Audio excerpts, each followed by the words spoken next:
Hi, welcome to Jessie James Beads. It's your girl Jem here, talking about Spirit of the Woods in Fox. I'd like to share with you today a lovely elongated drop earring. I'm going to show you how to make that now and a little bit about this beautiful bead mix.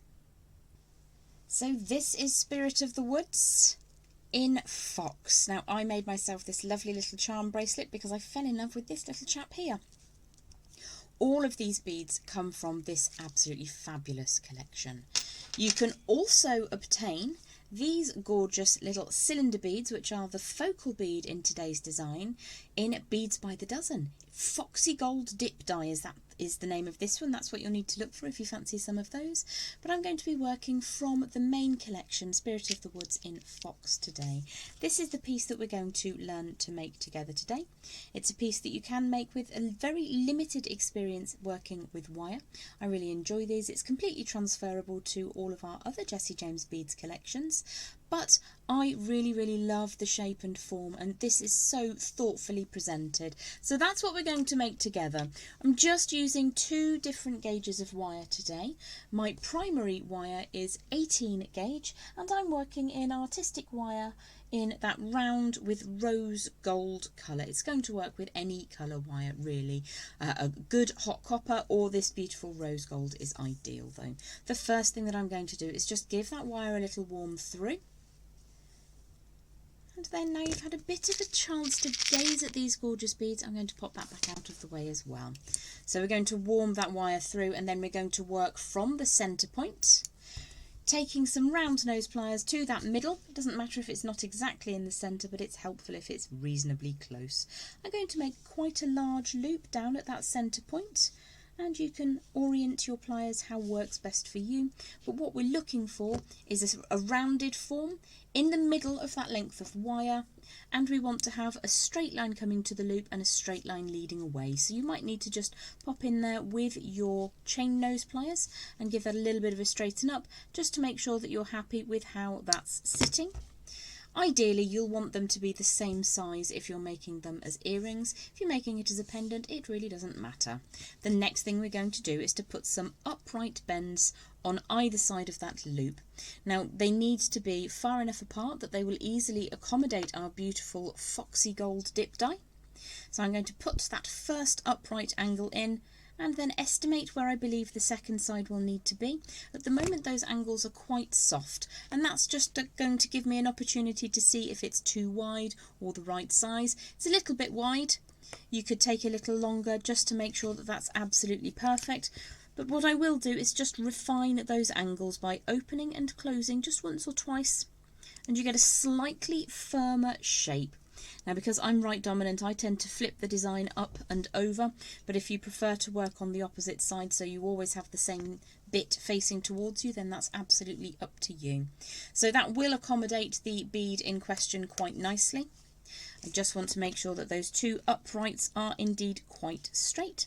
The next thing we're going to do is bring those wires back in and cross over in the middle. Now that needs to be high enough up that it will accommodate our beautiful Foxy Gold Dip Dye bead. So let's grip the edge of that piece that we're working on now and estimate the point at which we need to cross those wires over. So if I hold and then push very firmly, take it slightly past that 90 degrees and then bring it back again, we'll grab that gorgeous foxy bead and pop it back in. It's quite snug. You need it to not be too snug. So if you need to move that up slightly, you can just very gently ease the wire so that it sits ever so slightly higher up, and you'll find now that there's just a little bit more of a gap in there, which is what we're looking for. So as I mentioned, I'm going to flip that over and then draw the wire across in the opposite direction. Every step of the way you check that your bead fits, then you won't have any nasty surprises later. So that all looks very good. What we need to do now is choose one of these wires to become an upright or a core wire, and what I'm going to do is grip that wire just slightly to one side of the centre, so that when I turn the wire up, it sits centrally in the design, immediately above the loop down at the base of the design. The next thing we're going to do is to draw this tail wire that's coming away sideways at the moment. We're going to wrap that 4 or 5 times around that new core or central wire. Now this is the only part that presents a little bit of a thinker, So what we're going to do is grip very, very firmly on the wire that's travelling sideways, push that all the way around, make sure that we're happy with the shape and size. Will the bead fit? It will indeed. What we need to do now is to stop this wire from travelling around that core, so we need to quite firmly grip hold of that. What I'm going to do is just pop my thumb in the inside of the frame there while I draw the first line of wire around. What can happen is as you draw this wire around in a coil, in a circular fashion around the core, it will pull around and then you will end up with a more triangular or pyramid-y shape, and what we're looking to generate is this lovely oblong or rectangular shape. So in order to preserve that wire, what I'm going to do is to force it into a position where it can't move while I do the first few rotations around the core. So I'm going to push the wire through, and you'll see that we still have the same size here. If it lifts slightly, you can just gently draw that down, and then little by little I'm going to support the section of wire just here. I'm going to support that and make it so that I don't start pulling that wire around the core. Once you've got a couple of turns through and around that core wire, you don't really have to worry about it anymore. So if I just pull that through and over one more time, we can tighten that up slightly. You can also check to see if your bead still fits. All is nice and well. So all we will do is another 2 of those rotations around the core, and then we will trim this wire away. If you're finding it tricky, you can go for quite a loose little spiral like this. So you can see that's quite open. I'll go for one more rotation around so that we've got the full 5, but we've stopped this shape from being changed, and that's really, really key. What I can then do is tighten that up very, very carefully without pinching my fingers until that coil is nice and neat and tidy, and in that way you don't lose this lovely shape that we've generated. I'm going to bring that tail of wire to the back and snip away the tail, just making sure that that's nice and neat and tidy and giving that a squish down. The next thing we're going to do is add in one of these glorious, beautiful, sunshiny orbs from the gorgeous bead mix that we're working today. And above the bead, where it sits above our little coil of wires, I'm going to generate a very simple wrapped loop. Bring back in those round nose pliers up at the top. I'm going to start by rotating those around. Ideally, if you are making this as earrings, not a pendant, you'll want to just check to make sure that your sizes are similar and that you have a similar distance between the loop and the bead itself. So I think I'll probably get 2 or 3 wraps of wire around this core now. So I'm going to very firmly pinch onto that little loop we've created up at the top, bringing that wire all the way around. So I've got my wraps above and below.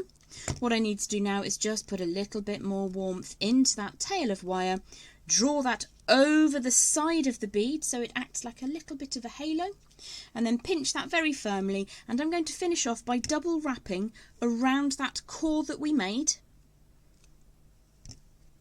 If your wire is starting to get tense, then just give it a bit of a squish. It will go there for you. Tighten up that little coil. Probably got enough wire there to go round one more time, so I'm just going to pinch quite firmly with my non-dominant hand and take that tail all the way over to the back, like so. And then just tidy that down. You could also just trim that away if it's getting a little bit tricky. Let's give that a bit of a trim. There we go. And then squish and squeeze until it sits down neatly. So to set the bead into position, I'm going to employ a scrap length of 26 gauge wire. I've gone for a complementary colour, which is that rose gold colourway. So we're going to start by wrapping around the loop down at the base. And if I lay my finer gauge wire over the top, what I'm going to do is to draw the tail up inside the loop. You can use your pliers to help you here. Scooch that all the way around. And I'll probably go for 5 or 6 wraps, ideally the same number on both sides, again if you're making earrings.